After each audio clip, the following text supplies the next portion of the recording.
Hi and welcome to Shubha's World. இன்னைக்கு வீடியோல நம்ம பிரெக்னன்சியில் வரக்கூடிய ப்ளீடிங் இல்லை ஸ்பாட்டிங் இதுக்கு என்ன காசஸ் அப்படின்னு சொல்லி பார்க்க போகிறோம்.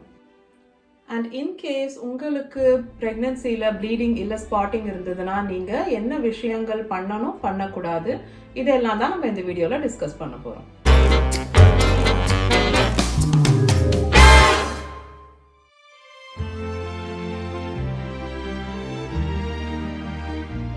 ப்ரெக்னன்சியில் வந்து ப்ளீடிங் இல்லை ஸ்பாட்டிங் பார்க்கும்போது பயம் வர்றது ரொம்ப நேச்சுரல் தான்.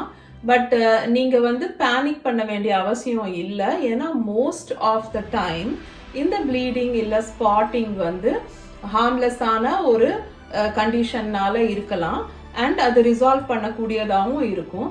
ப்ளீடிங் ஆர் ஸ்பாட்டிங் ப்ரெக்னன்சியில் இருக்கிற விமென் வந்து மோஸ்ட் ஆஃப் த டைம் அவங்க நார்மலாக ப்ரெக்னன்சியை கோ த்ரூ பண்ணி ஹெல்த்தி பேபிஸ் டெலிவர் பண்ணுறாங்க. ரொம்ப ரேர் சுச்சுவேஷன்ஸில் தான் வந்து ஸ்பாட்டிங் ஆர் ப்ளீடிங் வந்து ஒரு கிரிட்டிக்கலான சுச்சுவேஷனோட அடையாளமாயிடுது, இல்லைனா ஒரு மிஸ்கேரேஜோட பிகினிங்காக இருக்குது. இது வந்து ஒரு காமனான விஷயமா அப்படின்னு கேட்டிங்கன்னா எஸ், 20 to 30% ஆஃப் விமென் ப்ரெக்னன்சியில் வந்து சம் ஃபார்ம் ஆஃப் ஸ்பாட்டிங் இல்லை ப்ளீடிங் வந்து எக்ஸ்பீரியன்ஸ் பண்ணுறாங்க.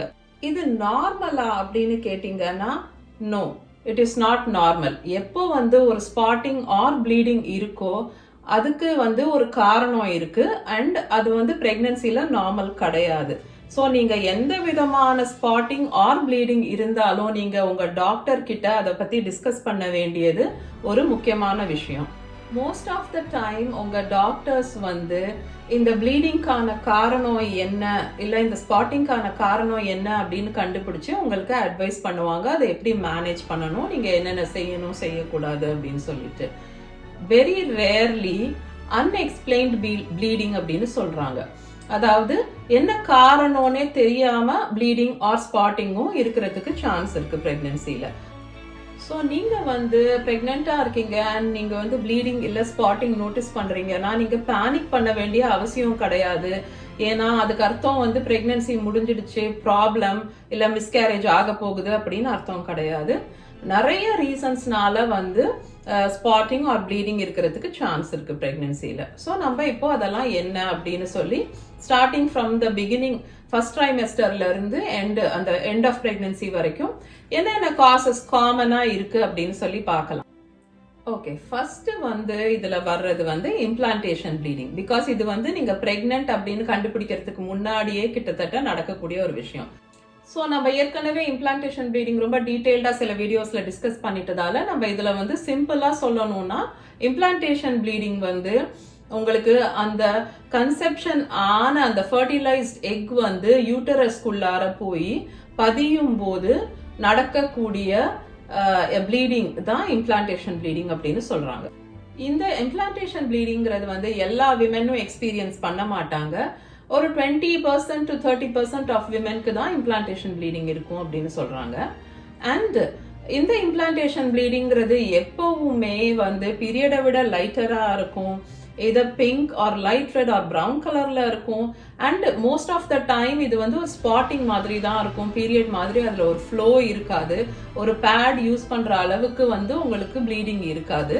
அண்ட் இது ஒரு நாளைக்குள்ள ரிசால்வ் ஆகிடும், மோஸ்ட்லி மேக்ஸிமம் 2 daysக்குள்ள ரிசால்வ் ஆகிடும்.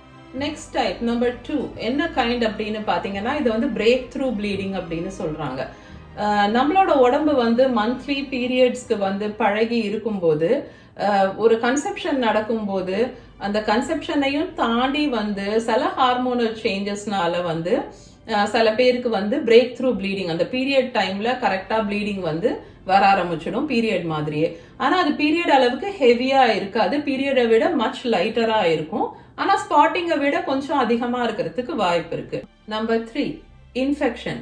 சப்போஸ் ஏதாவது ஒரு form of infection, vaginal infection இல்லை சர்விக்கல் இன்ஃபெக்ஷன், சர்விக்ஸ்ல இன்ஃபெக்ஷன் இந்த மாதிரி இருந்தது அப்படின்னு சொன்னா அதனால கூட உங்களுக்கு மைல்டா ஸ்பாட்டிங் ஆர் ப்ளீடிங் வந்து இருக்கிறதுக்கு சான்சஸ் இருக்கு. 4th ரீசன் வந்து சர்விக்ஸ் வந்து இரிட்டேட் ஆகும்போது உங்களுக்கு ப்ளீட் ஆகலாம். அதுக்கு என்ன காரணம் அப்படின்னு பாத்தீங்கன்னா பிரெக்னன்சில வந்து நிறைய ஹார்மோன்ஸ், ப்ரொஜெஸ்டரான் மாதிரி ஹார்மோன்ஸ் வந்து ஹையா இருக்கிறதால சர்விக்ஸ் வந்து ரொம்ப சாஃப்ட் ஆயிடுது. ஸோ அதனால சில பேர் வந்து செக்ஸ்க்கு அப்புறம் வந்து ப்ளீடிங் இருக்கிற மாதிரி நோட்டீஸ் பண்றாங்க. ஃபிஃப்த் ரீசன் என்னன்னு பாத்தீங்கன்னா ectopic pregnancy.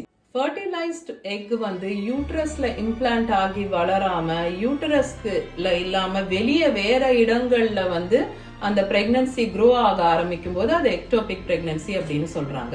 Most of the time இது வந்து ஃபெலோப்பியன் டியூப்ல வந்து ஃபார்ம் ஆகி டெவலப் ஆக ஆரம்பிக்கிற பிரெக்னன்சியா இருக்கு. ஸோ எக்டோபிக் பிரெக்னன்சில வந்து நிறைய பேருக்கு வந்து ப்ளீடிங் இல்ல ஸ்டமக் பெயின், சிவியர் கிராம்ப்ஸ் இதெல்லாம் இருக்கும். மோஸ்ட் ஆஃப் த டைம் அப்டமென்ல ஒரு சைட்ல வந்து ரொம்ப ஷார்ப் பெயின் எக்ஸ்பீரியன்ஸ் பண்ணுவாங்க. அண்ட் பெல்விக் பெயின் அப்படின்னு சொல்லுவாங்க. ஸோ அந்த ஃபுல் பெல்விக் ஏரியாவே உங்களுக்கு பெயின் இருக்க மாதிரி இருக்கும். Number 6, molar pregnancy. So molar pregnancy அப்படிங்கிறது ரொம்ப ரேரான ஒரு கண்டிஷன். என்ன ஆகுதுன்னா பிளசென்டல் செல்ஸ் மாத்திரம் வந்து ஒரு டியூமரஸ் லெவல்ல ரொம்ப அதிகமா வந்து அது மாத்திரமே க்ரோ ஆகுது. அண்ட் அது வந்து டேக் ஓவர் பண்ணிக்குது அந்த யூட்டரைன் ஸ்பேஸை ஃபுல்லா. ஸோ அதனால அந்த ஃபீட்டஸ் வந்து டெவலப்பே ஆகாம போயிடும் most of the time. Number 7, miscarriage. 12 weeks of பிரெக்னன்சிக்கு முன்னாடி மிஸ்கேரேஜ் நடக்கும்போது அது ஏர்லி மிஸ்கேரேஜ் அப்படின்னு சொல்றாங்க. ப்ளீடிங்கோட சேர்ந்து கிராம்ப்ஸ், பெயின் இருக்கும். சில பேர் வந்து கிளாட்ஸ் ஆர் டிஷ்யூஸ் பாஸ் ஆகுறது பார்ப்பாங்க. ஸோ அந்த அண்ட் டிபிக்கலி வந்து ஏர்லி மிஸ்கேரேஜ் வந்து ஒரு ரொம்ப ஹெவி பீரியட் மாதிரி இருக்கும். Number 8, subchorionic haemorrhage. Uterine lining, நம்ம யூட்டரஸோட லைனிங்க்கும் கோரியான்னு சொல்றோம் இல்ல, பேபி இருக்கக்கூடிய அந்த பேக்கோட மெம்பரேன், அதுக்கு நடுவுல ப்ளீடிங் ஆகும்போது அதை வந்து சப்கோரியானிக் ஹெமட்டோமா அப்படின்னு சொல்றாங்க. சில சமயம் இந்த ப்ளீடிங் வந்து பிளசென்டாவுக்கும் யூட்டரைன் லைனிங்க்கும் நடுவுலையும் நடக்கிறது உண்டு. இந்த ப்ளீடிங் வந்து ரொம்ப கம்மியான அமௌண்ட்ல இருக்கு அப்படின்னா உங்க டாக்டர் வந்து உங்களுக்கு ரெஸ்ட்ல இருக்க சொல்லி அட்வைஸ் பண்ணுவாங்க. ஸோ நீங்க ஞாபகம் வச்சுக்க வேண்டியது என்ன அப்படின்னா, ஸ்பாட்டிங் இருக்கும்போது நீங்க வந்து உங்க டாக்டருக்கு உடனே கால் பண்ணணும். அண்ட் ஒரு பேட் வேர் பண்ணணும், டாம்பான் யூஸ் பண்ணக்கூடாது, அண்ட் செக்ஷுவல் ஆக்டிவிட்டி இருக்கக்கூடாது, ரெஸ்ட்ல இருக்கணும். அண்ட் உங்க டாக்டரோட அட்வைஸை ஃபாலோ பண்ணணும். தேவைப்பட்டதுன்னா உங்க டாக்டர் வந்து உங்களை எக்ஸாமின் பண்ணுவாங்க, உங்களுக்கு பிளட் டெஸ்ட் பண்ணுவாங்க. And most of the times ultrasound பண்ணி எல்லாம் ஓகேவா இருக்கா, பிரெக்னன்சி வந்து யூட்டரஸ்ல இருக்கா, எக்டோபிக் பிரெக்னன்சியா இல்லாம அப்படிங்கறதையெல்லாம் செக் பண்ணிக்குவாங்க. செகண்ட் ட்ரைமெஸ்டர் ஆஃப் பிரெக்னன்சில வரக்கூடிய ஸ்பாட்டிங் ஆர் ப்ளீடிங் வந்து நீங்க அது வந்து எப்பவுமே மோர் சீரியஸ் தேன் ஃபர்ஸ்ட் ட்ரைமெஸ்டர் ப்ளீடிங். சில சமயம் பிட்வீன் வீக் 13 அண்ட் வீக் 20 கூட மிஸ்கேரேஜஸ் நடக்கிறதுக்கு சான்ஸ் இருக்கு. ஸோ மிஸ்கேரேஜ்ல டிஃப்ரெண்ட் டைப்ஸ் இருக்கு. பட் நம்ம அந்த டீடைல்ஸ் இந்த வீடியோல பார்க்க போறது இல்லை. பட் நீங்க ஞாபகம் வச்சுக்க வேண்டியது என்னன்னா, sudden heavy bleeding with cramps and with pain இருந்ததுன்னா நீங்க வந்து உடனே டாக்டர் கிட்ட போகணும். Number 9, பிளசென்டா previa. பிளசென்டா வந்து சர்விக்ஸ் மேல பார்ஷியலாவோ இல்ல ஃபுல்லாவோ கவர் பண்ண மாதிரி ஃபார்ம் ஆயிருக்கும். இந்த சிச்சுவேஷன்ல வந்து உங்களுக்கு பிரைட் ரெட் ப்ளீடிங் ஆக ஆரம்பிக்கும். Number 10, பிளசென்டல் abruption. டெலிவரிக்கு அப்புறமா வந்து வெளியே டிட்டாச் ஆக ஆரம்பிக்கும் பிளசென்டா யூட்டரஸ் லைனிங்ல இருந்து. சில சமயம் டெலிவரிக்கு முன்னாடியே பிளசென்டா வந்து அந்த யூட்டரஸ் லைனிங்கை விட்டு பிரிய ஆரம்பிச்சிடும். அதுதான் வந்து பிளசென்டல் அப்ரப்ஷன் அப்படின்னு சொல்றாங்க. இந்த பிளசென்டல் அப்ரப்ஷனோட சிம்டம்ஸ் என்ன இருக்கும் அப்படின்னா, ஒரு sudden sharp pain along with bleeding. Number 11, preterm labour. Pregnancy week 37க்கு முன்னாடி நீங்க வந்து உங்களுக்கு லேபர் ஸ்டார்ட் ஆயிடுச்சுன்னா அதுதான் வந்து ப்ரீடெர்ம் லேபர் அப்படின்னு சொல்றாங்க. ஸோ நீங்க 37 வீக்ஸ்க்கு முன்னாடி இந்த மாதிரி மியூக்கஸ் பிளக் வந்து ரிலீஸ் ஆகி வந்துடுச்சு அப்படின்னு சொல்லி நோட்டீஸ் பண்ணீங்கன்னா, இல்ல நீங்க ஸ்பாட்டிங் இல்ல ப்ளீடிங் பார்த்தீங்கன்னா அது வந்து ப்ரீடெர்ம் லேபரா இருக்கிறதுக்கு சான்ஸ் இருக்கு. ஸோ நீங்க உடனே ஹாஸ்பிட்டல் போக வேண்டியது ரொம்ப முக்கியம். Number 12, drama.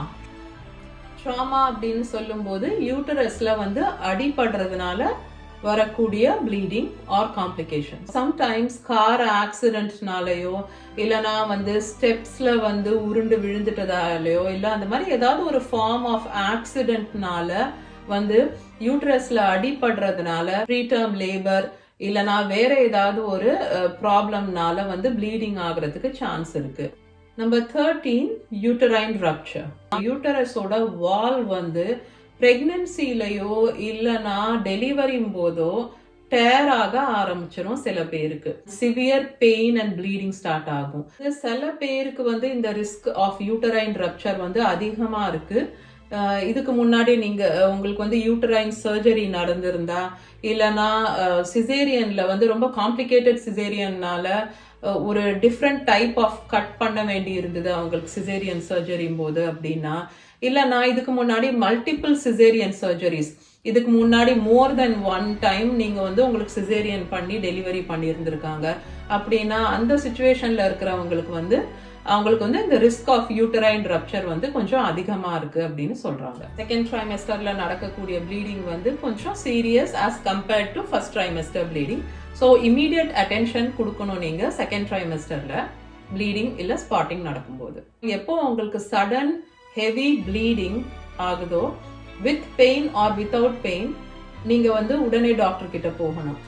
எஸ்பெஷலி யாரையாவது ஹெல்ப்புக்கு வச்சுக்கணும். நீங்க வந்து எப்போ உங்களுக்கு சிவியர் பெயின் அண்ட் கிராம்பிங் இருக்கோ அண்ட் இல்லைனா டிசீனஸ், தலை சுத்துற மாதிரியோ இல்ல மயக்கம் வர்ற மாதிரி இருக்கும்போதோ இல்ல ஃபீவர் இல்ல சில்ஸ், இதெல்லாம் வந்து அடிஷ்னல் சிம்டம்ஸா இருந்ததுன்னா இல்ல எந்த சிம்டமுமே இல்லாம எப்போ நீங்க வந்து பிரைட் ரெட் ஹெவி ப்ளீடிங் பாக்குறீங்களோ அப்போ வந்து நீங்க உடனே ஹாஸ்பிட்டல் போக வேண்டியது ரொம்ப முக்கியம்.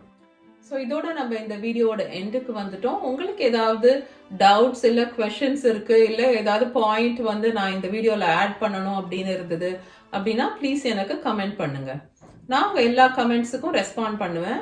பட் நான் வந்து டொரண்டோவில் வேறு டைம் ஜோனில் இருக்கிறதால என்னோட ரெஸ்பான்ஸ் வந்து இந்தியன் டைம் 7 o'clock இல்லை 8 o'clock அப்புறம் தான் உங்களுக்கு என்னோட ரெஸ்பான்ஸ் வரும்.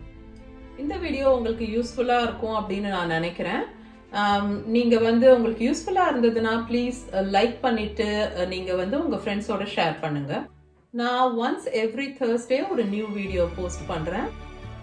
என்னோட சேனல்ல இந்த மாதிரி பிரெக்னன்சி வீடியோஸ் தவிர COVID-19 videos, fun vlogs and beginner friendly ரெசிபிஸும் இருக்கு. நீங்க இது வரைக்கும் என்னோட சேனலை சப்ஸ்கிரைப் பண்ணல, நான் போய் ஒரு செகண்ட் சப்ஸ்கிரைப் பண்ணிட்டு அந்த பெல் ஐக்கனையும் பிரஸ் பண்ணிடுங்க. உங்க எல்லாரையும் நான் என்னோட நெக்ஸ்ட் வீடியோல மீட் பண்றேன். until then take care.